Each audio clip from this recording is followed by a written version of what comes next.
Ny lohateny-baovao tsy manaiky amin'ny fanjakan'olo tokana amin'ny karera fakana fasika eto Mahajanga ireo mpitatitra fasika. Naroso ny 7 Aogositra hatramin'ny 17 volana Aogositra ny fitsarana miaramila ato amin'ny distriktan'ny Mahajanga voalohany. 49 ny isan'ny kandida ho filoham-pirenena nanatitra ny taratasy ho filatsaka ho fidinina eny amin'ny fitsarana avo momba ny lalam-pandrenana na ny ACC.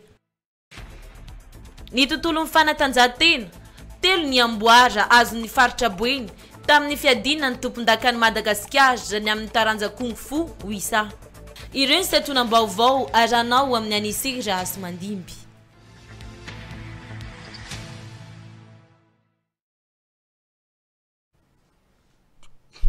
Manatra ny araba tomboko lasy tomboko vavy amin'izao alarobia 12 ny volana Aogositra 2020 sy 2020 izao. Fotoan'ny vaovao eto amin'ny radio telenakay ampanajana no anasanantsika rehetra anaraka ny antsiprian'izany hatramin'ny farany. Vaovao eo amin'ny pejy fifidianana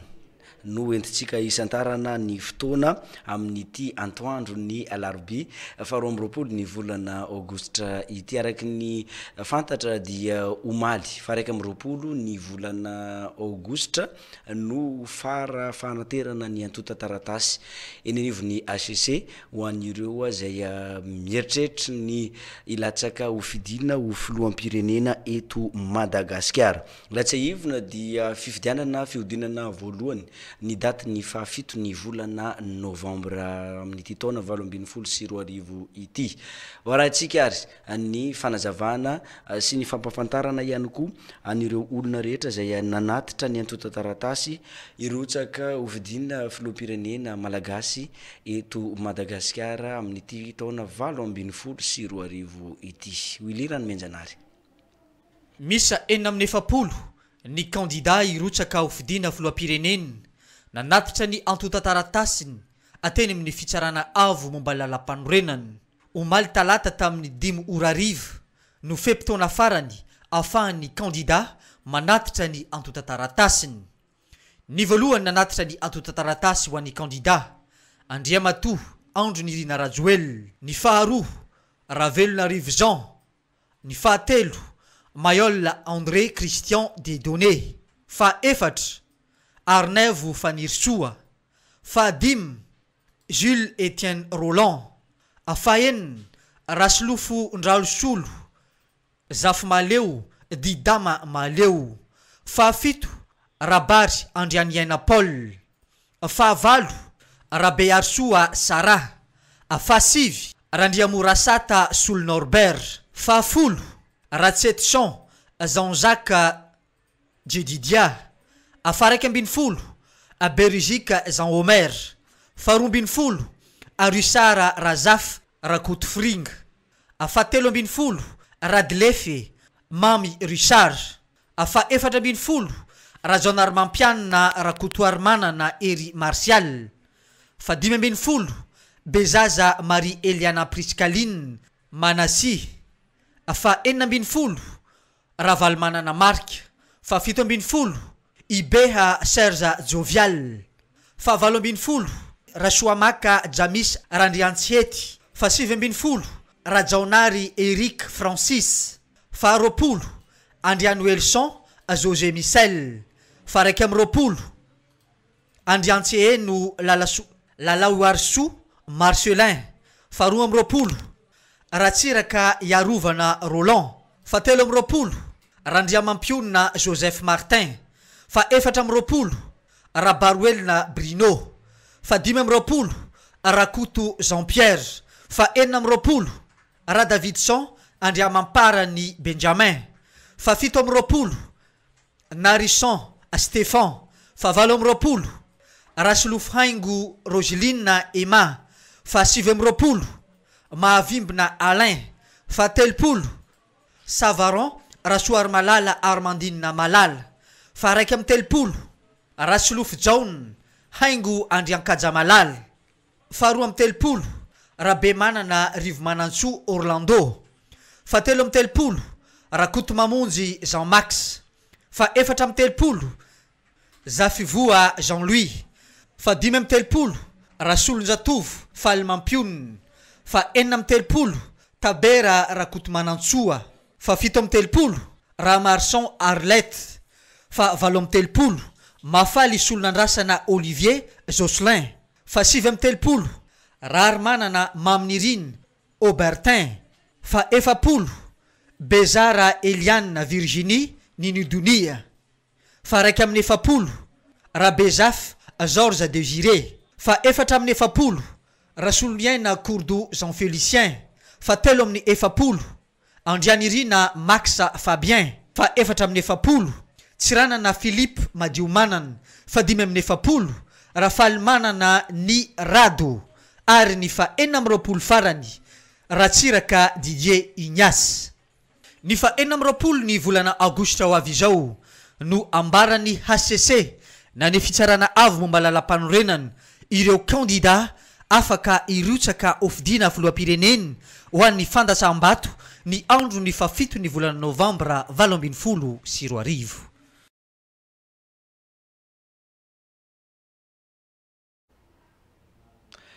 Araky ny hita teo sy retsika ihany koa tao anatin'ny fampafantarana ny fanadihadiana zay nataony Willy Ranomenjanary teo iny fa dia misy ny mpanakanto roa zay tafiditra amin'ity kandida ity. Mbola misy moa zany ny fijerena nireo antota taratasy ireo na manaraka ny lamina zay fepetra takina na tsia ny ACC no miandraikitra an'izay rehetrarehetra izay. Kanto dama ao amin'ny tarika mahaleo sy ny donia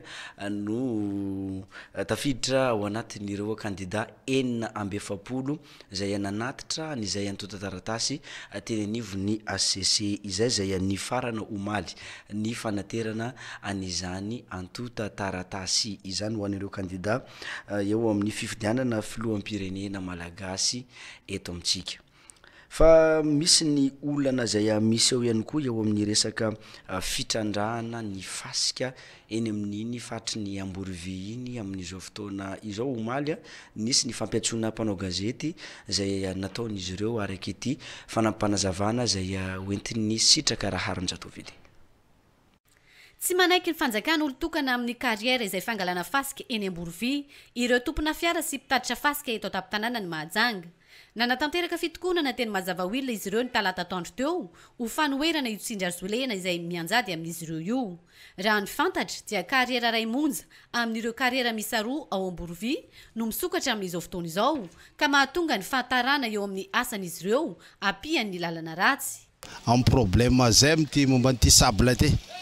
kanefa kosa zay camionnaire zany tena malahelo be amin'ny zavatra manjoma zay am'izao io satria misy fitiavatena zany ataony tompony carrière ao carrière tokony zavatra carrière roa de lasa ray fotsiny nefa camion presque mandeha anaty 6 heures de temps vo avy ety amin'ny ville avy le misy commande ataon'olona zany aminay rehefa tonga ny commande efa atao chargement ma le camion tsy ekeny zany fa atao hoe eran'ny rano zany anatin'le benan'le camion malahelo zany zay mpilivra fasika eto amin'ny ville eto Mahajanga ary tsara ny ady amin'ny client zay fa fitiavantena ataon'izy patron io nefa kosa raha vao tsy manaraka resaka anay ma izy aloha zany zay mba magnataka aminareo fanjakana maefa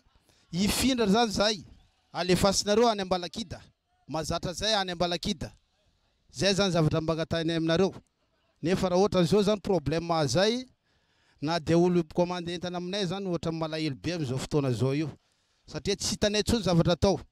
satria maro be mpandafy fasika teo mbola tsy ady mihitsy mbola tsy miady aminay lanina ny raiky tapitra autorisation raiky miditra raiky nefa am'izao zany lasa fitiavatena zany le olo manana fasika zany malahelo be zay transport zay rehetrarehetra raha malala donc fa zay mahatseto camion jiaby eto Mahajanga ary tsara namitaka olona ary zay na fotsy volondoanay ty asa ty le avy afara ave mamitaka zay amin'ny zavatra ty lasa malahelo be zay namanay ve nde darona lapely any anatin'ny carrière zay tompo fa sotra betsaka tompo koa. fiarabe manodidina ny zato eo no miasa sy mitaditra fasika raha ho antsika eto taptanànany Mahajanga maharitra hatramin'ny adiny enina eo nefa ny fiarabe iray raha aka fasika eny Amborovy tonga teny an-toerana tamin'ny fotoana io ny solombavam-bahoaka ny Madagasikara voafidy teto Mahajanga hijery sy niaino ny olana ireto mpitaditra ireto. Eto zany misy fitaraina maromaro mahatonga an'izao grevy atantsika misy camion betabe zay mitokona tsy mety mangala fasika any Amborovy. Mitokona moa zareo satria misy zavatra maromaro tsy fanarana entre ny reo tompon'ny fasika sy zareo mpitaketra aminay. Zavatra misy voalohany dia zao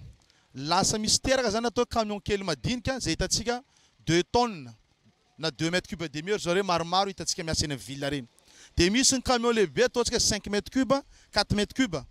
zay somary efa manisa maromaro ihany koa zareo. Ary reo nefa namakarera rango zay hitantsika tsara.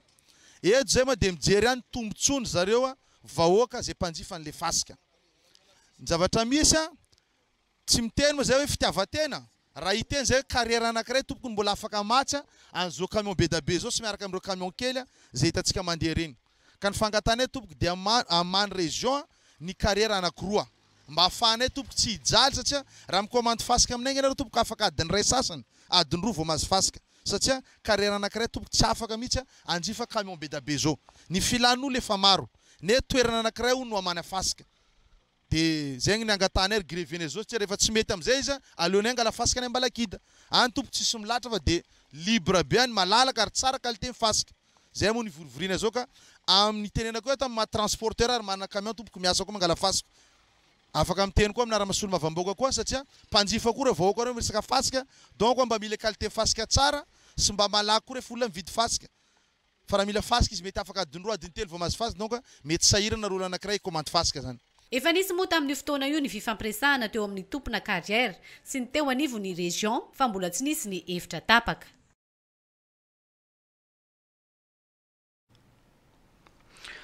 Zay ny vaovao miresaka fitrandrana fasika fa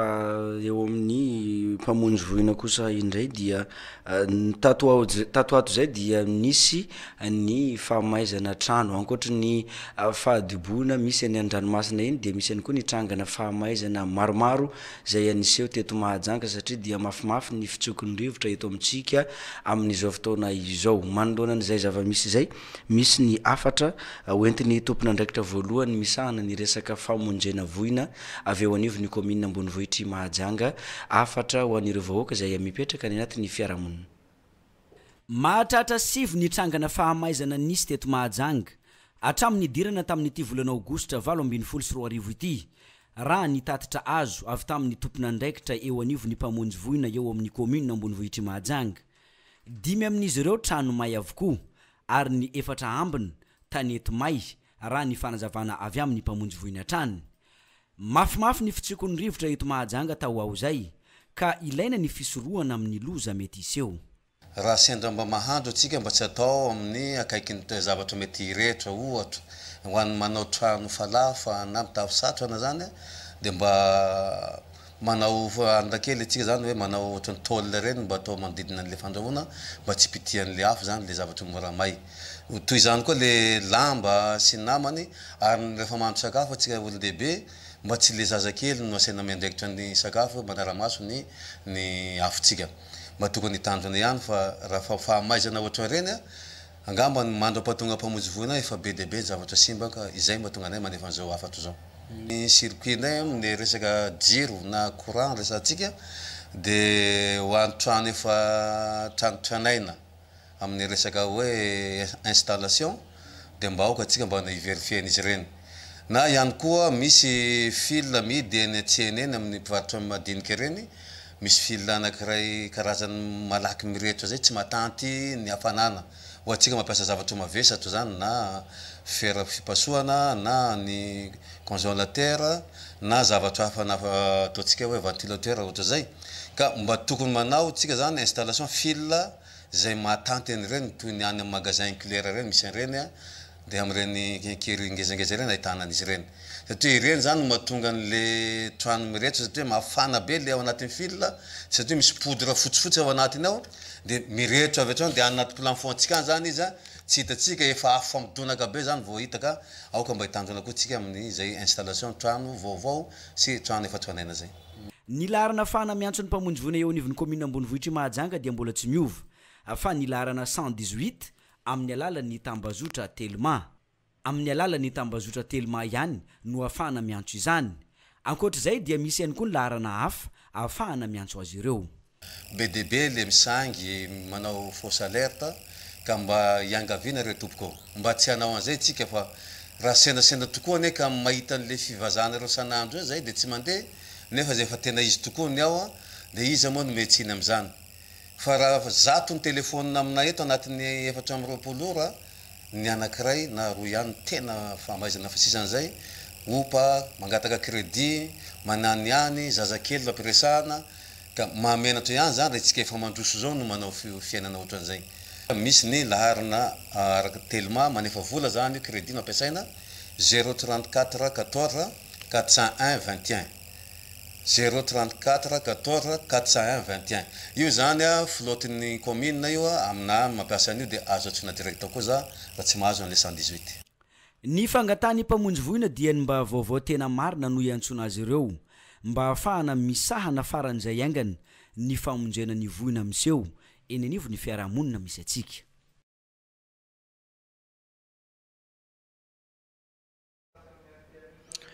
fa misy ihany koa ny fandaram-potoana zay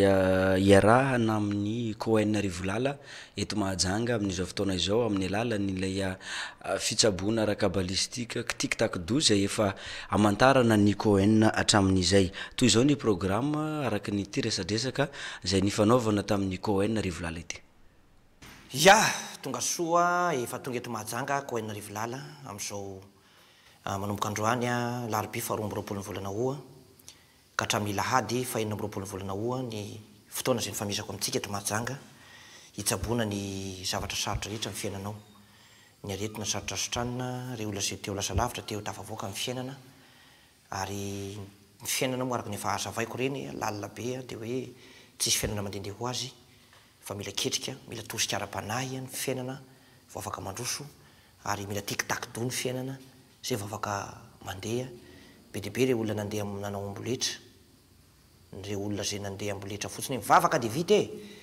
fa ny finoana dia raha nasa fa raha tsy raha-nasa ny finoana dia toujours mahantra sy sahirana eo foana anao na mivavaka be isan'andro azy hosola ny lohalika hivavaka dia mila araha-nasa ny finoana ary mila mikarakara tena mila mikarakara vitana tsy adalan'ny taolo taloha ny hoe rehefa le bebe ny ankizy dia andeha hitady hivoaka ny tanàna andeha hitady dia manamboatra vitanao amin'ny olobe mitangalamena aloha zay vao mandeha mivoaka ny fianakaviany sy mivoaka ny tanàna ny olona anankiray rehefa andeha hitady satria zay le hoe rythme zany eto amin'ny planeta terre eto amin'izao tontolo zao mila manamboatra vitana mila mikarakara tena mila manamboatra ny chance anao ianao a zay vao tokony andeha hivoaka andeha hitady fa raha zay dia mitotototo fotsiny ihany la ny andro fotsiny ianao io zany a dia efa manazava ao amin'ny aina aman-jery isan-karazany fa azontsika ny fanazavana ary message be dehibe nefa tanatin'ity telefônina ty voaraiko ny message nareo sy ny appel zay ataonareo fa mahaliana anareo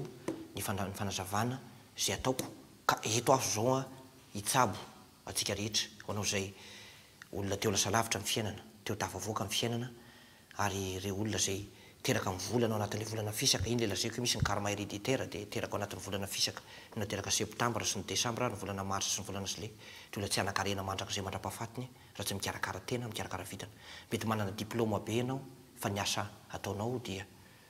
tsy mifanetana amin'ny diplôma zay anananao mety miasa mikandra be ianao miasa fa ny vola azonao dia ravarava mety tsara tarehy be le vehivavy fa tsy mety mahazo vady mihitsy fa misarabady lava mikorotana lava ny tokantrano ary eo ihany koa mety le lehilahy mety bogosy be mety manam-pahaizana fa mitaingy tambony asany tsy mety tafavoaka amin'ny fiainana zay le olona ao anatin'le volana fisaka dia tsy ambinimbola tsy ambinikarena zay zavatra atao dia midofotra le olona tsy ambinimbady tsy ambinimpitiavana indray a dia le olona teraka ao anatin'le février sy novembre ary ny volana mai ireo zany dia le olona fisabitana trany ekipondreniny amin'ny lafiny ara-pitiavana misarabady lava na maty vady lava na tsy mahazo vady mihitsy ny olona tiany tsy mety mity azy fa ny olona tsy tiany no misisisika eo rehefa misisika eo dia mitsainjoka dia miala mitsainjoka dia miala ary le tokantrano dia tsy alezy ny mpivady eo amin'ny tokantrano fa le lehilahy dia lehilahy lasa mandeha mivoaboaka any ivelany any foana tsy tafapetraka ao an-trano fa tsy tamana fa lasa mamimamy lava misotrosotro any ivelany manao sipa maka filinina any ivelany ny lehilahy dia me maloto le tokantrano dia manao koa le vehivavy avy eo a dia feno loto ny tokantrano ka ny tokantrano zay misy vijangajangana ohatran'izany de tokantrano tsy ateza ary tokantrano tsy ambinika rena ary de midofotra lava mikorotana ary de mimahantra mitsotsoro bitana ny tokantrano zay misy an'zany fijangajangana izy zany zany rehetra zany no vahaniko haina rivolana lay mahatonga an'izay zany de hoe mety tsy mifanaraka vitana mety tsy mifanaraka ny vitana ny mpivady mety misy fiandry misy bekorotana misy fiandry lay lehilahy na le vehivavy de lasa mangatsika ny fifankatiavan'ny mpivady ao am'le tokantrano ka rehefa mangatsika zany ny fifankatiavan'ny mpivady de lasa tsy tamana ao am'lay tokantrano ny lehilahy na ny vehivavy fa mandeha lava mivoaka lava de miodikodina any ivelany any de manaonao foana de me maloto ny tokantrano misy fijangajangana de me mikorotana ary de rava mihitsy ny efa rano zany tokantrano zany satria me mahantra ny tokantrano misy fijangajangana misy manao fiandry lay lehilahy na ny vehivavy de iny le hoe tsy mety tafatambatra mihitsy le olona mpifankaty fa zy olona mity azy de vao mivady kely de misaraka mivady kely de misaraka miteraka roa telo lay vehivavy na lay lehilahy fa samy hafa ny reny zanany na samy hafa ny reny zanany ohatrany hoe tsy mety tafapaka tsy mety maro ny anjara voatendriny mihitsy tsy mety ambiny-bady tsy ambiny-pitiavana ny olona zay nisy namosavy tamin'ny alalany fiandry sy ny tsy mihoatra ny olona voany tsy mihoatra indray de re olona zay manao business de fa mba tonga ambonimbony de milatsaka foana fa tonga ambonimbony de milatsaka foana tsy mety tody hatramin'le mba hoe bomba be hoe tena may mandroso mba tonga ny millionnaire sy milliardaire fa vao mitady androso kely de misy zavatra sampitsampana foana de midoboka foana ny fiainan'le olona zany iny zany le olona nisy na nisy fiandry sy le fisabitana hatrany kibondreniny le fisabitana iny masy le mo hoe tsy ambinimbola tsy ambinikarena zay zavatra atao de midofotra de ohatrany midofotra foana zany le zavatra atao zay zany le olona fisabitana mitsotsorobitana ary misy fiandry ihany ko raha ohatra ka misy ihany ko le tokantranon'olo loatra an'zao hoe nandehabe ny fiainany teo aloha nanakarena be izy mivady teo aloha fa rehefa teo arina de lasa ohatran'iny tsotsorika tapoka ary dia lasa voateriny sambotra vola am'ireny microfinance ohatra any amin'ny banque na ny accès banque sy ny sisa reny fisamborambola misy zanany reny de lasa nitsoka ao de lasa sahirana vao mahalohan'lay trosa ny antony de zao mety nisy namosavy le tokantrano na koa hoe izy mivadiny tsy mifanarabitana de mba niakatra ihany fa nahitry ny vitana zay tsy nifanaraka ka de mitsotsorika tsy mety tafarina mihitsy ny fiainan'ireo olona reo raha tsy sabona ty amiko haina rivolala tic-tac do kabalistika izany zay le atongavako eto mahajanga efa tonga eto azo marainy zao ny masoko raha mbola mangidihidy ty tonga eto andrano larobe fa 2 volana oa de hatramin'ny lahady fa 4 volana oa lahady zany hatramin'ny 2 fa manomboka androany larobe laka misy zoma zany de tontolo andro mandray na mivalo am 6 alina za mbola mandray ho anareo zanao ny rendez-vous spécial na ny consultation spéciale consultation moa zany de tsy miova atsika rehetra eto majanga fa ny consultation tsotra ho an'ny olona milahatra sy ny consultation tsotra manana olana vahana dia 10,3 175,000 francs ny consultation ho anao zay anao rendez-vous spécial fa tsy te lahatra fa mety manamboninahitra ianao na mety olona tsy te ho hitan'olona fa olona tonga de te hiditra dia 250,000 francs rendez-vous spécial iny tsy milahatra fa tonga de miditra ary accès hafa mihitsy ny idirana tsy mifangaro ary am'le olona be deaibe zay milahatra fokon'olona milahatra zany mila vahaolana fa tonga de miditra avy hatrany ianao raha le rendez-vous spécial no ataonao 250,000 atsonao ny telefôna amin'io numéro mipetaka amin'ny écran ny 033 40 322 12 033 40 322 12 sy 034 80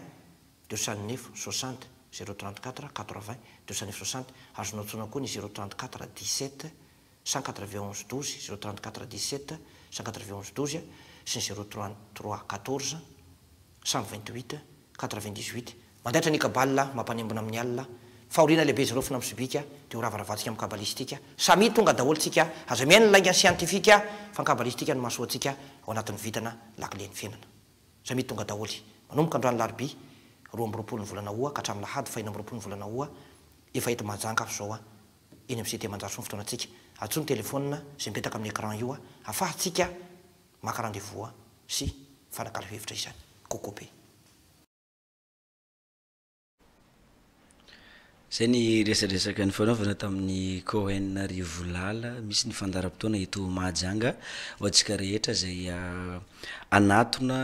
hiatrika an'izany fitsaboana rakabalistika zay atanterahiny eto Mahajanga izany fa mandray vahiny ny fotoan'ny fampalalam-baovao amin'izao antoandro izao. Madame Rasoir Malala Céline zay taleny CFP Jaira miaraba tompoko.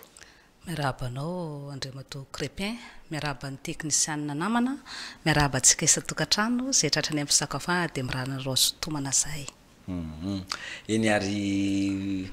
misy ny vaovao ihany koa tsara ho fantatra ho an'ny eo anivo ny CFP Jaira ao anatin'ny fotoam-pialan-tsasatra lehibe isika amin'izao fotoana izao ahoana ny fandaharam-potoana eo amin'ny resaka fianarana tonga tokoa moa zao ny fotoana fialan-tsasatra ho any ankizy amin'izao fotoana fialan-tsasatra zao dia tsy ho avelanay avy eo amin'ny CFP Jaira andehandeha foana zany zao fotoana zao fa nanokatra an'izay spécial cours de vacances zany zay avy eo amin'ny CFP Jaira ho an'ny mpianatra ho an'ny zanakao ho an'ny ankizy rehetra ary tsy diso anjara amin'izany koa isika olon-dehibe dia zany indrindra no ekarany amin'izao plateau amin'izao atoandro satria misokatra ny fiofahana amin'izay spécial cours de vacances zay spécial cours de vacances no ataontsika ao anatin'izay firy volana eo izy io dia inona avokoa ny zavatra azo ianarana eo anivony CFP Jaira ny spécial cours de vacances moa zany a dia maharitra 2 volana ny ao amin'ny CFP Jaira zany dia ahitana sampam-piofahana roa miavaka tsara dia ny sampam-piofahana ny filière informatique bureautique sy ny filière langue étrangère toy ny française anglaise italiana ho an'ny informatique manokana zany a dia misy ny sokajy maromaro dia misy ny informatique bureautique ao koa ny gestion commerciale informatisée mbola ao koa ny dépannage à l'ordinateur mbola anatin'izay filière informatique zay koa ny AutoCAD zay fianarana ny manao ny dessin 2D sy 3D ao anatin'ny 2 volana zany ny fianarana ny resaka informatique bureautique io dia misy ny débutant dia misy kosa ny avancé 2 volana zany ho an'ny nouveau 1 dia 2 volana ho an'ny nouveau 2 ho an'ny filière langue étrangère toy ny française zany na anglaise na italiana dia spécial parler no atao ao io zany parler couramment misy ihany ny écrit efa nanoratra foana ny zanakao hatramin'izay tanam-pianarana nefa mbola tsy afaka miteny ka amin'izao fotoana ny vacances zao zany dia nanokatra an'izay spécial cours de vacances ho an'ny mpianatra zay mihitsy zany zay entiny hanamafisana nizay efa fahaizana efa nanany zanakao amin'izay langue zay koa zany dia misy nouveau 1 zany tsy hoe le olona tsy dia mahay français fa efa nianatra foana anao efa mahay fa mbola tsy afaka manao parler couramment dia amin'ny nouveau 1 toerana misy anao dia nouveau 2 indray zany na hoe efa avancé dia le olona efa mahay parler couramment izy fa manamafy satria amin'ny nouveau 1 zany tsika mianatra ny base dia amin'ny nouveau 2 indray zany tsika classe de conversation sy ny traduction ao anatin'ny 2 volana koa ny fianarana fa ny mampiavaka ny cours de vacances ao amin'ny CFP Jaira zany amin'izao fotoana zao ny cours de vacances zany dia mianatra isan'andro ny zanakao ho an'ny français zany dia tapaky ny maraina isan'andro dia ny anglais indray zany isaky ny après-midi ny informatique moa zany dia toraky ny zany ihany koa tsy misy écolage zany ao amin'ny CFP Jaira fa juste droit d'inscription ihany no alohanao ao anatin'ny 2 volana zay zany tsy misy écolage alohanao ray aman-dreny intsony fa droit ndray mandeha iny ihany nefa azahoana diplôme ara-panjakana tanteraka aorian'ny fiofanana dia aiza ny toerana ahitana ny CFP Jaira madama raha ny eto Mahajanga mora hita be ny CFP Jaira raha tonga amin'ny stationnement total tsara mandroso zany ianao dia miampita arabe misy borony adefi na hoe accepte dia eo amin'ny borony adefi misy lalina miazo ny borony fokotany ny tanambao Ambalavato raha vao tonga ao amin'ny borony fokotany ny tanambao Ambalavato zany ianao dia mora hita be le CFP Jaira na koa miantso ny numéron'ny téléphone 032 54 837 91 na koa 034 96 314 28 ary tsindrika etona zany fa ny spécial cours de vacances eo amin'ny CFP Jaira zany niditra tamin'ny alatsinaina ny prise de contact mbola tsy fandraisana akory io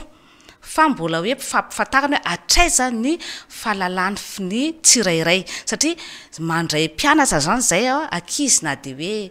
7 taona miakatra na de classe de 7e ny zanakao dia eto re amin'izao fotoana fialan-tsasatra zao hianatra an'izay cours ao amin'ny CFP Jaira zany na ny resaka informatique zany na ny indrindrandrindra ny fianarana ny teny vahiny dia ny première vague zany niditra tamin'ny alatsinaina fa ny rapitso alakamisy zany ny fandraisana kory voalohany ary mbola mandray mpianatra zany zahay ary ny deuxième vague kosa zany a de amin'ny alatsinaina ho avy zao ary mbola mandray mbola misy toerana ho an'ny zanakao ao atsika ray aman-dreny a de hoetiny zanakao fa mbola mandray nareo zany zay ao amin'ny CFP Jaira de ny fandoavana ny droit koa zany a de tsy misy zavatra tsy vitan'ny fampiresana fa mitongava re manontany ny antsiprime mikasika an'izay ao amin'ny biro fa vonona ny me fanazavana ho antsika ray aman-dreny zany zahay feny de feny ny fanazavana no entiny Italie ny CFP Jaira eto Mahajanga mikasika an'izay fandaram-potoana eo amin'ny spécial cours des vacances amin'ity fotoam-pialan-tsasatra lehibe ity ny afatra ho an'ny ray aman-dreny de fampatsahivana ihany koa ny fampianarana mialohany tena isarahantsika madame ho antsika ray aman-dreny zany a dia hoetiny zanakao aza velandalo fotsiny zao fotoana mpialan-tsasatra zao a fa misy fifahana sazany zanakao amin'ny CFP Jaira na resaka informatika na ny langy mbola misy ny toerana mbola mandray zany zay a na amin'ny première vague raha ohatra koa ny tsatranao le première vague a de mbola misy ny koa ny deuxième vague amin'ny herinandro ambony de ho an'ny ankizy zany satria spécial cours de vacances izy io a de natao mianatra isaky ny maraina ho an'ny langue de ny après-midi ho an'ny anglais ho antsika mpiasa na mpianatra de misy koa zany ny cours du soir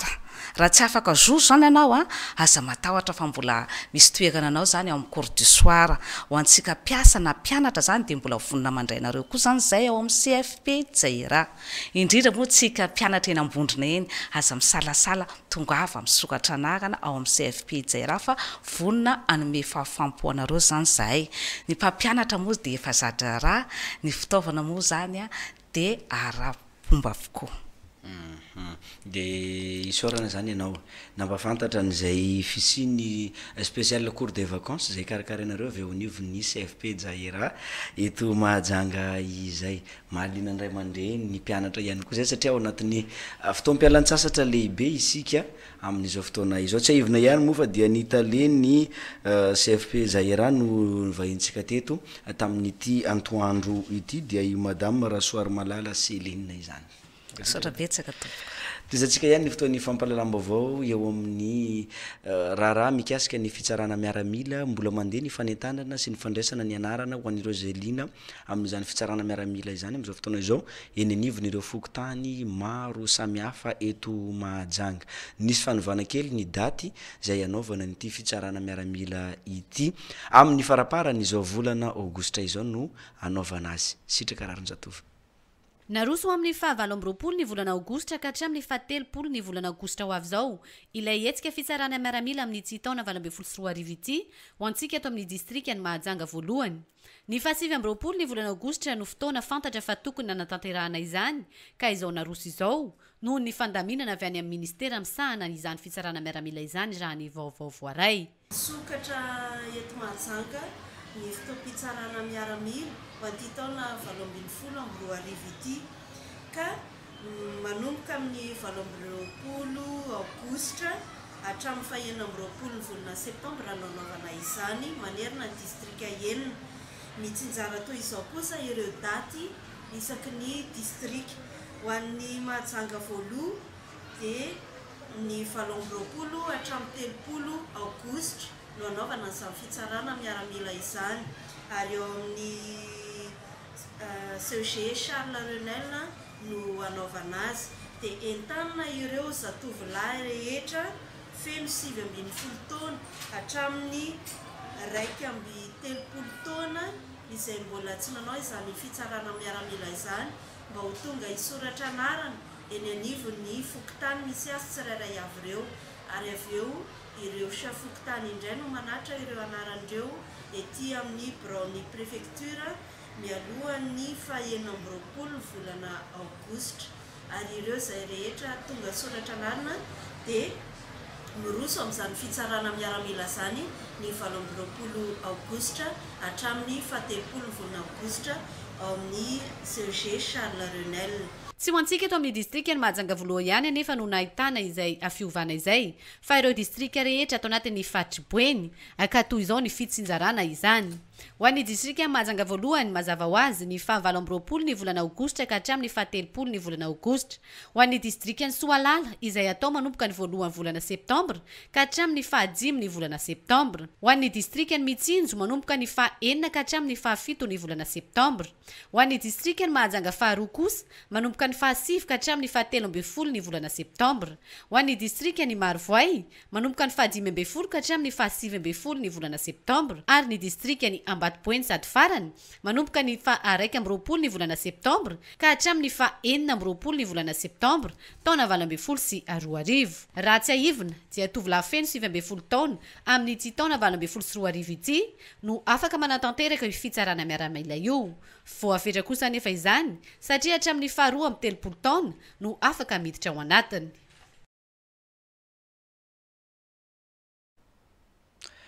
Vaovao eo amin'ny pejy fampianarana kosa indray dia nisy ny fanadinana zay nataon'ireo mpampianatra teto amintsika atao anatiny ity volana aogositra ity misy ihany koa ny valiny izany fanadinana zany zay efa azo fantarina amin'izao fotoana izao araka ny fanazavana zay hoentiny ity mpanao gazety ny radio telenakay amin'izao fotoana izao. Omena fiofanana manokana ireo mpampianatra miandraikitra nireo ankizy madinika eny anivon'ny préscolaire eto amin'ny sekoly EPP Cité Tsaramandroso no iatrehan'izy ireo an'izany fiofanana izany nanomboka ny alatsinainy 20 ny volana aogositra ary aharitra 10 andro izany. Ny zavatra atao zany dia tena le fampandehanana ny préscolaire mihitsy zany hoe misy le activité zay atao any amin'ny préscolaire misy karazany efatra moa zany tsy karazany moa zany fa zay ny tsy maintsy atao any amin'ny préscolaire misy sehampivelarana efatra no ampivelarana an'ireo ankizy ireo misy zany fivelaran'ny fahaizany miaina dia misy ny fivelaran'ny fahaizany misaina dia misy ny fivelaran'ny fahaizany mihetsika mampiasa vatana ary misy ny fivelaran'ny fitenenany ataona hoe firesaka zay tsy inona ny ohatrany hoe amin'ny fahazarantsika zao raha any amin'ny ambaratongafa dia hoe matière de matière ampianarina any hoe calcul zay ny any matematika fizika sy karazany fa ny azy zany dia zay sehampivelarana efatra zay no atao dia zay ny ampianarina an'ireo olona reo. Mahatsapa ny fanjakana malagasy fa zava-dehibe ny fanabeazana n'ireo ankizy kely madinika eny anivon'ny préscolaire eto Madagasikara. Zaza latsaky ny 9 taona io hatramin'izay dia tsy dia voakarakara loatra fa tany amin'ny privé moa aza matetika raha tany amin'ny 30 taona taloha tany zao dia vao ny 4 isan-jaton'ny ankizy tokony tafiditra any amin'ny préscolaire fotsiny no tafiditra 4% ary ireo 4% ireo ary dia any an-drenivohitra no misy azy fa mbola tsy nisy zany école maternelle zany tany ambanivohitra dia ny karakara-ny ankizy madinika tamin'izany raha ny fanjakana dia ny ministère ny mponina ny population zany fa nanomboka tamin'ny taona 20 dia noho ny fahitan'ny fanjakana hoe tena zava-dehibe ty fanabeazana ny ankizy madinika ty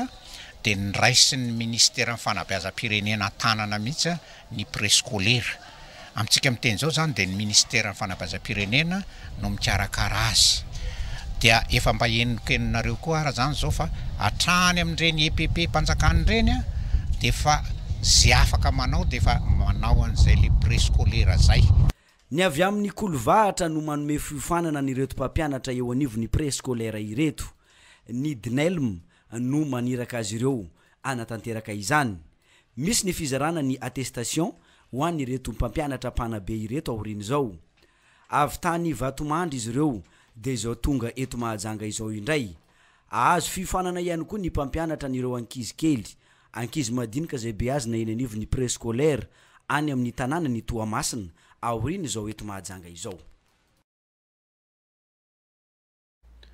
Nahitsinao tany tokantrano avy hatrany fa ny vaovao mikasika ny fampiofanana omena an'ireo mpampianatra an'ireo ankizy kely madinika eny amin'ny préscolaire no narahantsika tao anatin'izay fanadihadiana izay amin'ny faraparany ty herinandro ity no amaranan'izy ireo an'izany fiofanana izany eny amin'ny EPP cité Tsaramandroso no iatrehana azy io fa vaovao mandiodina zay resaka fampianarana zay hatrany efa natsidikako teo fa de misy ny fanadinana zay nataon'ireo mpampianatra efa mivoaka ny liste ireo afaka tamin'izany fanadinana izany 17 ny isany ireo afaka tamin'ny fanadinana ho mpampianatra amin'ny taranja ara-panatanjahantena maneran'i Madagasikara 20 amin'ireo dia avy eto Mahajanga ary ny 30 kosa avy any amin'ny faritra hafa izany dia mivoaka ho omaly talata tamin'ny 5 arivo tao amin'ny tranobe ny tanora sy ny fanatanjahantena nisy fanadinana fifaninanana idirana ho mpampianatra ara-panatanjahantena ngamba misy 2 volana 3 volana lasa zay teo natao izy io noho ny fahafantarana fa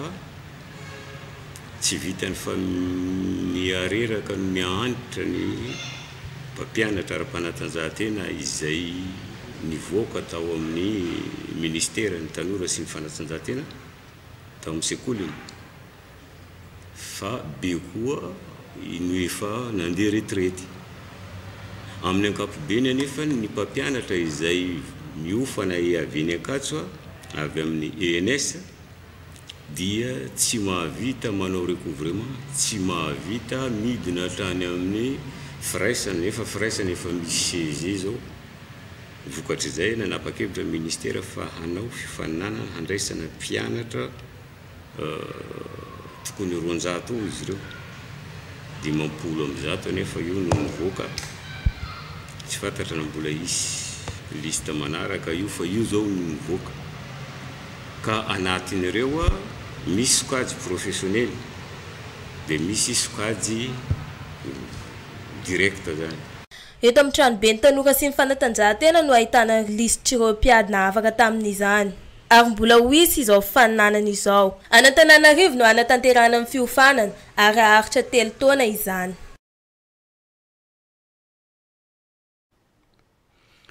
fa misy ihany koa ny atrikasa zay karakarain'ny ministera ny tontolo iainana zay atao eto Mahajanga amin'izao fotoana izao ny eo anivo ny sampandraraparitra na ny fibeparitra ny tontolo iainana no mikarakara n'izany raha ny eto amintsika mikasika ny fanatsarana indrindra ny lafiny eo amin'ny resaka tontolo iainana no antony ity atrikasa zay atao ity araka izao fanampanazavana manaraka izao fanehoana olana sy fanomezana vahaolana ho fikojakojana ny lakandrano miantoka betsaka ny famokarambary atao amin'ny faritra Boeny aloatra Mangoro ary Antsimo Atsinanana ireo no atao mandritra ilay atrikasa karakarain'ny ministera ny fambolena sy ny fiompiana eto an-tampon-tanànan'ny Mahajanga nanomboka ny talata faha 1 ny volana Aogositra ka hifarana ny alarobia faha 2 ny volana Aogositra taona 2024 efa nisy ny lalàna napetraka ho fanatsarana izany tamin'ny taona 2024 ka ho jerena mandritra io 2 andro io ny fomba anatanterahana azy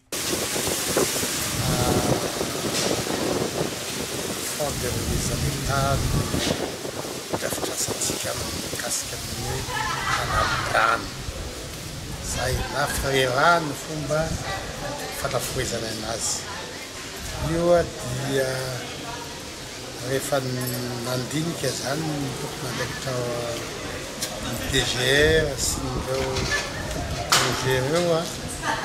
dia efa be ny efa tanàna nireo fitafamitsika betsaka ny olana mikasika ny fitatanana ny rano ka noho zany dia tadiavana vahaolana io tsy ny antsika rery fa ny amin'ny pôle de développement rehetrarehetra indrindra ny agny aloatra Mangoro zay tonga eto ny lehibe ny faritra sy ny DRAE aloatra Mangoro ny any Atsimo Andrefa zay tonga eto ny DRAE dia ny antsika eto Boeny zay ny tena misy ny pôle de développement mikasika ny vary ka manana misy ny ao Malana misy ny misy ny Mansakoro zay dia misy fotodrafitrasa zay efa ela nazao anazy misy koa moa zany na ny vaovao tadiavana hevitra ahoana ahitana vola hitantanana satria tsy vitan'ny fédération rery tsy vitan'ny AUE rery mpizarandrano fa ilana vola manokana mihitsy azy na ny misy simba kely ny barage tsisy ny vola ka zay zany no tadiavana hevitra ary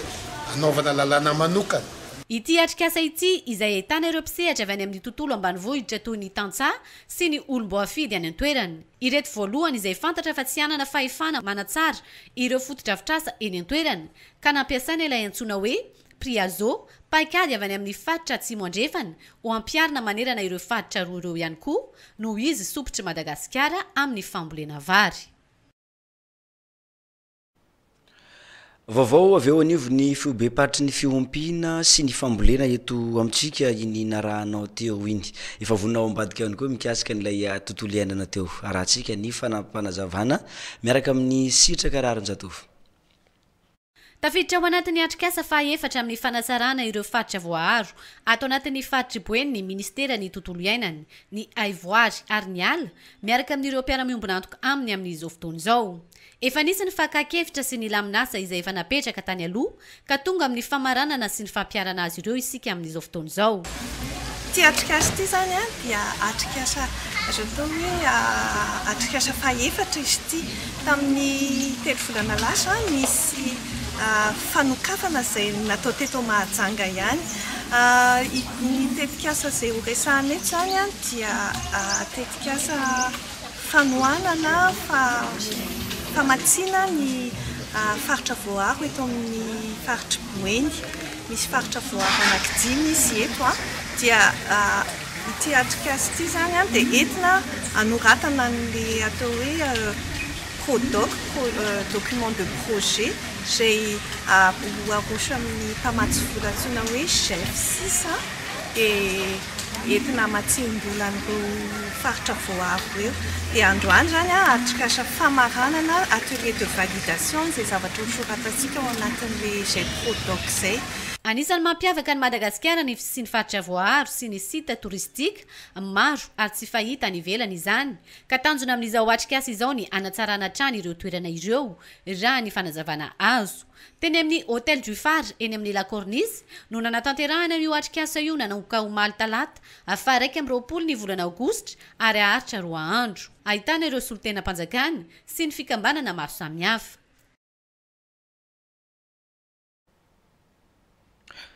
Vaovao eo amin'ny lafiny fanatanjahantena kosa indray dia notanterahana tamin'ny alahady faha 20 ny volana aogositra teo ny fiadinan'ny tompon-dakany Madagasikara eo amin'ny taranja Hayady Kung Fu Isa tao andrenivohitra tao amin'ny Palais des Sports Mahamasina no nanaovana n'ity fiadinan'ny tompon-dakany Madagasikara eo amin'ny Kung Fu Isa ity. Ny ligue 20 eto Madagasikara avy amin'ireo faritra 20 nandray anjara avokoa tamin'izany Hayady Kung Fu Isa izany. Fito ny mpifaninana solotenantsika avy teto amin'ny ligue ny Boeny nanatanteraka n'ity fiadinan'ny tompon-dakany Madagasikara ity. Efa eto an-toerana ny ligue ny Boeny amin'izao fotoana izao nisy ny fanantonana ny préfet ny Mahajanga omaly nitondra n'ireo vokatra azo avy tany an-toerana. Olona telo avy aty amin'ny ligue ny Boeny no nahazo ny tompon-dakany Madagasikara teo amin'ny taranja Hayady Kung Fu Isa, teo amin'ny sokajy arme Taolo ary Kombalait.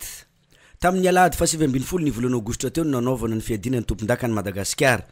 tany andrenivohitra. Ny vokatra zany dia nahazo fandresena telo zany isika tato amin'ny ligue Boeny dia teo ny arma zany vehivavy championnat de Madagasikara zany azontsika. Dia teo koa ny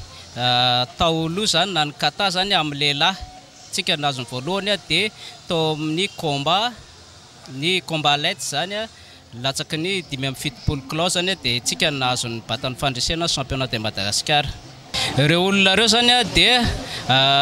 anisan'ny efa nahazo koa tamin'ny heritaona ny anankiray zany le Taolo zany efa 3 fois championnat de Madagasikara dia ny arma zany a vice champion 2 fois izy dia sao moa izy no nahazo ny championnat.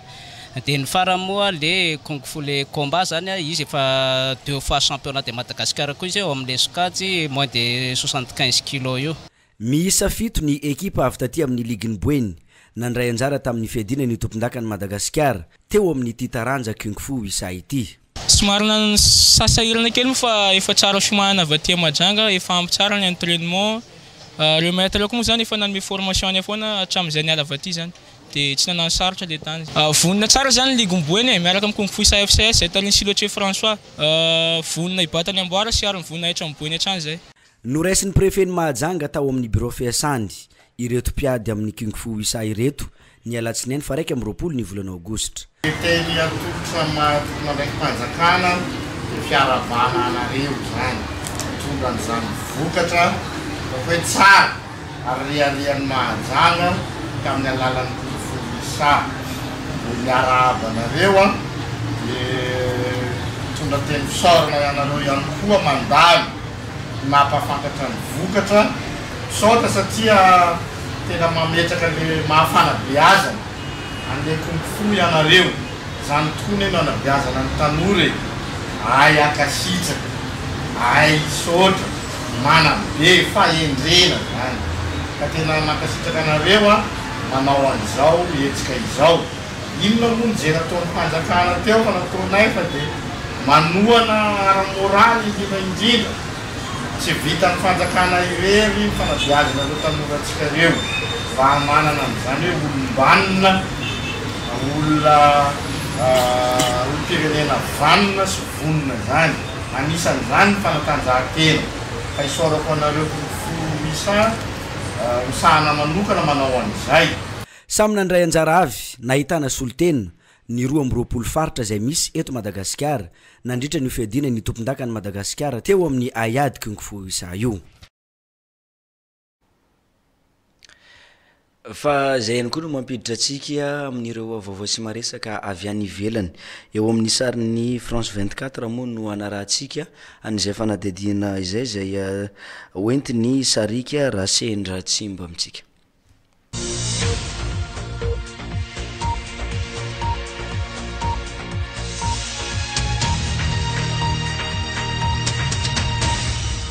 Herinandro lasa izay nandeha be ny resaka tao Amerika na amin'ny fisian'ireo pretra prédateur mahery telonjato miray aranofo tamin'ny ankizy mahery ny 10 isa tao Pennsylvanie États-Unis. Araka izany namoaka fanambarana i Papa François ho an'ny mpino katolika maneran-tany ny amin'ny tokony farimbonana amin'ny fanongorana izany fanamamafady izany. Nisy ny pirofo nentina ary tafiakatra fitsarana ny raha anarana pretra maromaro moa no voakasika izany azo nambara-pahabe maso mihitsy. Efa nanao fanambarana naneo enatra sy irifiry manoloana izany ny tao Vatican. Tsy nianina tamin'izany nefa i Papa François fa namoaka fanambarana mamaivay ny tena ny afako maly ho an'ny mpino katolika maneran-tany. Tranga mbola tsy misy mpanao izao. Io no nambara ny mpanjara tao Vatican. Tao anatin'ny andro vitsivitsy izay no nandrenesana tatitra momba ny nahazo ireo olona anarivo niara-ny fananarotana aranofo sy fanararota-pahefana.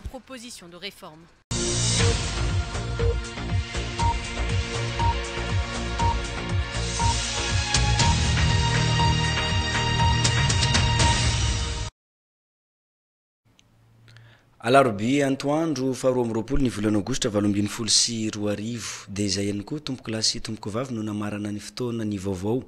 teto amin'ny ity radio télé nakay ity tamin'izao androany izao. Isorana antsika nanaraka ny vaovao hatramin'ny farany ary manasanao ihany koa mbola anjoy hatrany ny RTN amin'ny ity tapany tolakandro ity sy amin'iny ariva iny azadino amin'ny 7 alina ny fotoana manaraka manome fotoana antsika ny sampana fampalalam-baovao ny vaovao amin'ny fiteny paritra. Veloma tompoko.